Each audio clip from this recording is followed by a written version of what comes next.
आपने बांग्लादेश के अंदर हुए अत्याचार को देखा होगा।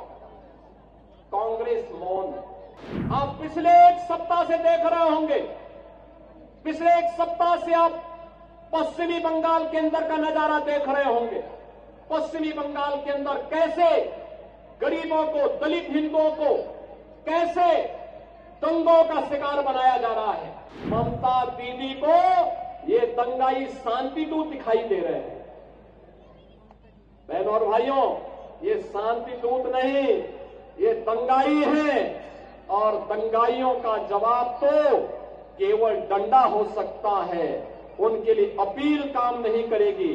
कुछ लोग कह रहे हैं कि उनके लिए संविधान से बढ़कर के शरीयत है, तो मैं भी उनसे कहना चाहता हूं कि भारत तो बाबा साहब के द्वारा बनाए गए संविधान से चलेगा।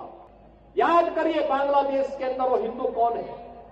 बहनों और भाइयों, ये कोई और नहीं, ये सभी दलित और गरीब हिंदू वहां पर है, वही अत्याचार का शिकार होता है।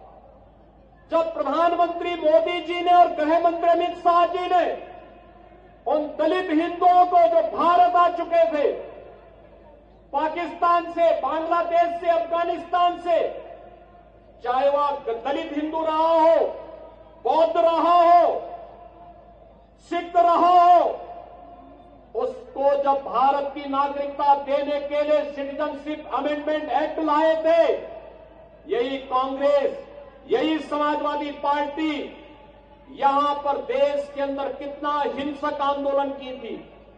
मैं कहता हूं, क्या दलितों को इसका अधिकार नहीं मिलना चाहिए? क्या गरीबों को इसका अधिकार नहीं मिलना चाहिए? लेकिन इन्होंने बाधा डालने का काम किया।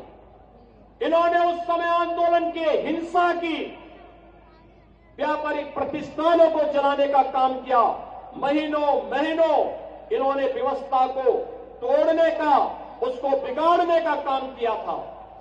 लेकिन तब भी हम आभारी हैं प्रधानमंत्री मोदी जी के, उनके दृढ़ इच्छा शक्ति के कारण आज बांग्लादेश और पाकिस्तान से निकाले गए उन गरीब और वंचित हिंदुओं को आज भारत की नागरिकता देने का काम सिटीजनशिप अमेंडमेंट एक्ट के माध्यम से हो पा रहा है। लेकिन बहनों और भाइयों, आपने बांग्लादेश के अंदर हुए अत्याचार को देखा होगा।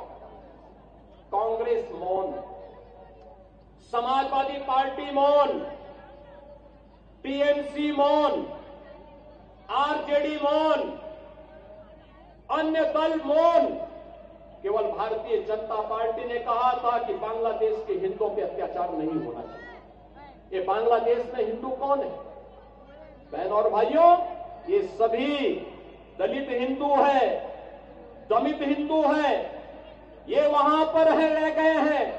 लगातार उनकी संख्या कम हो रही है, लेकिन चूंकि वह पीड़ित हिंदू इनका वोट बैंक नहीं है, इसलिए उसके पक्ष में लोग आवाज नहीं उठाएंगे, उसके लिए नहीं बोलेंगे।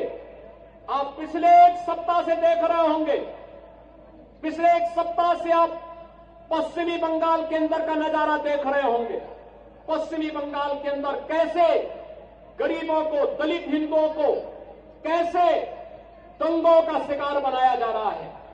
समाजवादी पार्टी मौन है, कांग्रेस मौन है और ममता दीदी को ये दंगाई शांति दूत दिखाई दे रहे हैं। बहनों और भाइयों, ये शांति दूत नहीं, ये दंगाई है और दंगाइयों का जवाब तो केवल डंडा हो सकता है। उनके लिए अपील काम नहीं करेगी और उन दंगाइयों से सख्ती से निपटने का काम वहां पे किए जाने की आवश्यकता है, सख्ती से करने की आवश्यकता है। बहनों और भाइयों, मैं आज आपसे यही कहने के लिए आया हूं आगरा में कि बाबा साहब का मिशन हर दलित, हर वंचित, हर गरीब को न्याय देने का रहा है। अन्याय चाहे वह बांग्लादेश के अंदर हो या पाकिस्तान के अंदर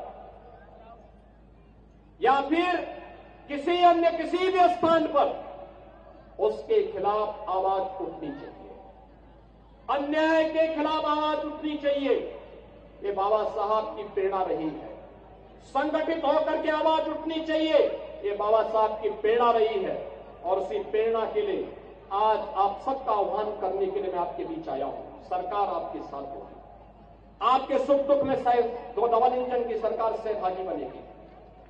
सरकार आपके हितों के लिए संगठित करने के लिए पूरी प्रतिबद्धता के साथ कार्य कर रही है, आगे भी कार्य करेगी। बाबा साहब के सपनों को साकार करने का कार्य प्रधानमंत्री मोदी जी के नेतृत्व में ये डबल इंजन की सरकार पूरी मजबूती के साथ खड़ी होकर के करेगी। और उसी को ध्यान में रख करके आज मैं कहना चाहता हूं, जो लोग कह रहे हैं कि उनके लिए, कुछ लोग कह रहे हैं कि उनके लिए संविधान से बढ़कर के शरीयत है, तो मैं भी उनसे कहना चाहता हूं कि भारत तो बाबा साहब के द्वारा बनाए गए संविधान से चलेगा। जहां शरीयत का कानून लागू होता है उनको वहां जाना चाहिए। भारत के अंदर भारत की व्यवस्था बाबा साहब के द्वारा बनाए गए संविधान से ही आगे बढ़ेगी और यह हम सबको दृढ़ भाव के साथ कार्य करना